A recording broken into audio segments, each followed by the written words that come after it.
This is AACPS Digest with Monica Monk. Hello. Welcome to the Anne Arundel County Public Schools Digest, bringing you news about the people and programs of Anne Arundel County Public Schools. Superintendent of Schools Dr. George Arlotto recently recommended to the Board of Education a $1.26 billion operating budget for fiscal year 2020 that would add 201 classroom teaching positions and provide school system employees with multiple compensation increases.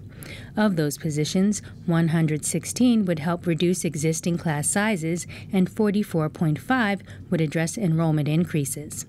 The recommendation also includes $35.1 million for employee compensation increases to be allocated as follows: $7.5 million to fund the second half of the mid-year compensation increase provided to employees in the current fiscal year, $14 million to fund a step increase for all eligible employees in all bargaining units and an equivalent increase for non-represented employees, $13.6 million as a compensation placeholder for additional employee increases subject to negotiations with bargaining units. Dr. Arlotto also included $3.1 million for 47.3 positions to address enrollment increases and enhance student needs in special education. It also includes $2.4 million for 25 English language acquisition teachers, 10 bilingual teaching assistants, 2 bilingual facilitators, and a technician to assist English language learners and their families, and $1.4 million for 7 school counselors, 3 school psychologists, and 3 social workers to help further address social and emotional needs of students. The plan also seeks to provide $742,800 to expand the EEE program to the 5 elementary schools in the Broadneck cluster, making it the 7th cluster in the county with the curriculum. On the capital side, Dr. Arlotto presented to the board a $172 million capital budget recommendation for ongoing construction projects at George Cromwell Elementary School, Edgewater Elementary School, Tyler Heights Elementary School, Richard Henry Lee Elementary School, Crofton Area High School. There is also $3 million for feasibility studies at Quarterfield, Hillsmere, and Rippling Woods Elementary Schools, and $10 million for the design of the new Old Mill West High School. Also contained in the capital budget recommendation is $11 million for pre-kindergarten and kindergarten additions at Millersville and Linthicum Elementary Schools, and $6 million to construct a classroom addition at Crofton Woods Elementary School and complete the addition at Solly Elementary School. Details about Dr. Arlotto's budget recommendation and the text of his remarks to the board can be found in the budget section of the AACPS website. The Board of Education has scheduled 2 public hearings and a public workshop on Dr. Arlotto's budget recommendation. Public hearings will be held on Tuesday, January 8, 2019 at Old Mill High School and Thursday, January 10, 2019 in the boardroom at the Parham Building in Annapolis. Both hearings begin at 6 p.m. Those wishing to testify can sign up beginning at 5 p.m. Testimony will be limited to 3 minutes per person. The board is scheduled to approve a budget request to forward to County Executive Stuart Pittman in February. The County Executive's proposal will be considered by the County Council before it adopts a budget in June. I state your name. I, Dana Shalsina, do swear that I will support the Constitution of the United States. 5 new members of the Board of Education took their oaths of office at the county courthouse in front of family, friends, elected officials, and colleagues. After the first county election for the school board, Candace Antwine, Michelle Corkadell, Melissa Ellis, and Dana Schauheim will serve 6-year terms and represent Districts 1, 7, 4, and 5 respectively. Bob Lai was recently appointed by the School Board Appointment Commission and will fill the District 30 seat for the next 2 years. Board of Education President Julie Hummer and Superintendent of Schools George Arlotto were also there to welcome the new members. We're always excited to serve with people. As I said earlier, in my time on the board, I've served with over 15 board members so far, and now I have 5 new ones today. And to a person, they've always come in working for what is best for all the children of Anne Arundel County. I have no doubt that this new group will be the same way, and we look forward to all working together to move forward for the school district. We want to continue with the goals we have. We'd like to see our teachers being paid in a competitive way with other counties. We'd like to see more mental and social supports in the school system, and we'll be working with the newly elected officials on the state and county level to bring that about. And within our school system, we're going to keep working to educate our children and teach kindness and move forward as a society and a culture within our school system. So this is kind of exciting. One, because we have 5 new board members coming in the sort of the middle of the year. Budget season is really cranking up, and so this is sort of a strange time for us, but it's exciting. The other is this is an elected board. 4 new board members that are elected to Anne Arundel County Public School Board of Education. That's kind of exciting. So the bottom line is we've got to roll up our sleeves. It's time to get to work.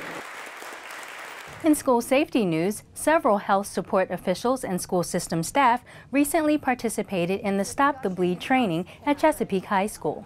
The goal is to demonstrate how to apply a tourniquet and pack a wound for massive bleeding. The training equips school personnel to adequately respond in the event of a violent episode that affects a large group. Why do you need this training? We talk about injuries that can happen at home.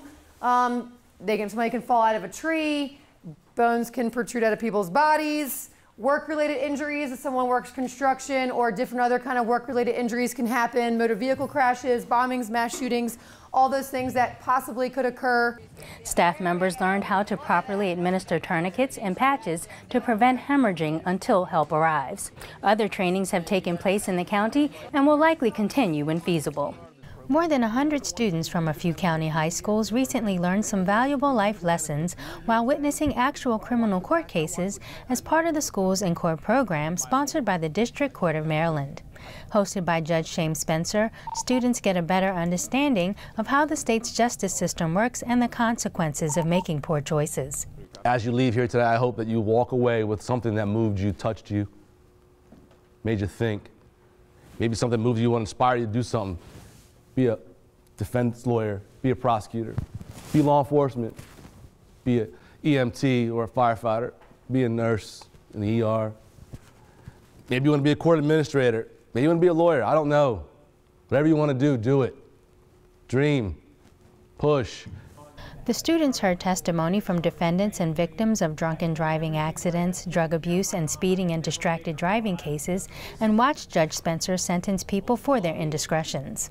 The Schools in Court program began in 2000 and is presented biannually for county high school students. Hundreds of business and community partners recently gathered to further the relationships that have positively impacted students at the annual Networking Breakfast with the Superintendent event. So important to have all avenues of the community involved. It enriches our schools, it enriches our businesses, and so we couldn't do half of what we do if we didn't have the partnerships with our community members. And they really expand our connections with people. I was just talking to a Johns Hopkins worker, and they said that they would help me get an internship, and I was working with one of the signature programs, and now I volunteer at Anne Arundel Medical Center. So ultimately it leads you to know what you want to do in the future and just kind of clear your path. Through speakers and an eloquent student panel, the guests were able to hear firsthand accounts of the importance of providing student internships. I think the partners create greater opportunities for our kids to apply what they're learning in the classroom to the real world. We bring them in as guest speakers. We go out into the community for job shadows so they can actually see them in action. We coordinate internships with them. They come in to mentor with our students as they're working on projects. These relationships have proven to be not only natural, but also necessary.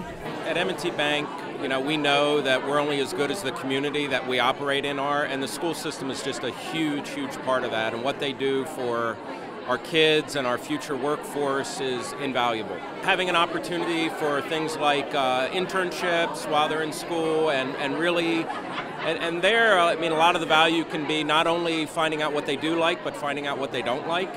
And you know, it's one thing to think about a career option in theory. It's another thing to experience it in reality. And I think that's a big way that the business sector and the school system can partner with one another. The Networking Breakfast is one of many events sponsored by the 21st Century Education Foundation in support of the school system's goals.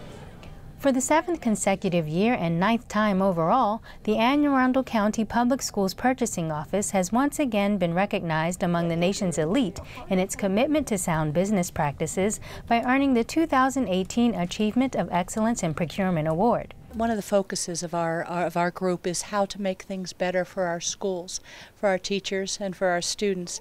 Through exemplary practice of innovation, professionalism, productivity, e-procurement, and leadership, the office is primed to continue achieving. Having a third party validate what we do, we have such wonderful support from Dr. Arlotto and from Alex Shaknovich and Matt Stansky, but having that third party of experts validate what we do every day is definitely a source of pride, and we strive every year to try to do a little bit better and be worthy of that award. So I think that's why it means so much to us. It kind of validates what we do, the work we do day in and day out every day. There's a hero in each and every single one of you.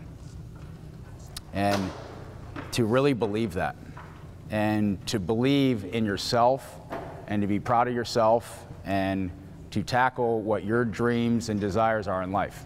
As part of an historical effort where Annapolis was the recent host of the 2018 Medal of Honor Convention, many of its heroes visited 20 secondary schools across the county to share their experiences and inspire our young people. I think children today have challenges that we didn't face 20, 30 years ago with the advent of social media and instantaneous access to information.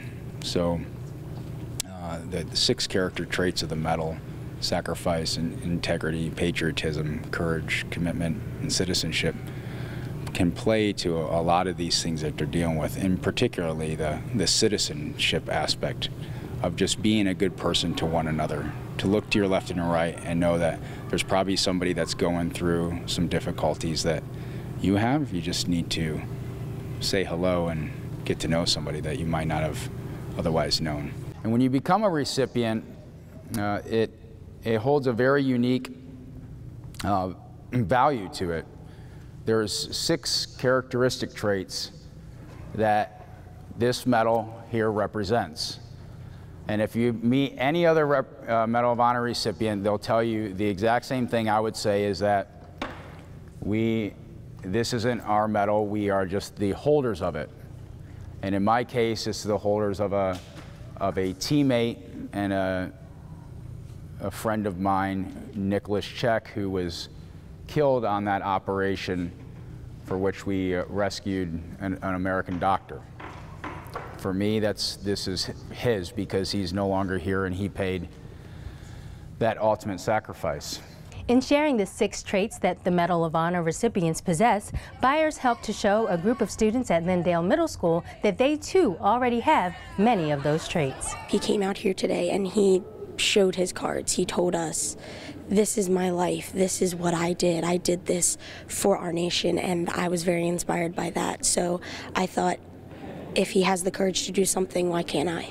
As if their bravery was not enough, the heroes left indelible marks on county students. I thought it was really nice and moving because he made a lot of very good points about many things, and he helped a lot of people when they mentioned their problems. He seemed to be very nice about answering their problems. I'm also going to become a better citizen. I'm going to help people in need, and I'm definitely going to, be who the nation wants their people to be, and just be friendly and kind to everyone out there. Thank you for watching Anne Arundel County Public Schools Digest on AACPS-TV.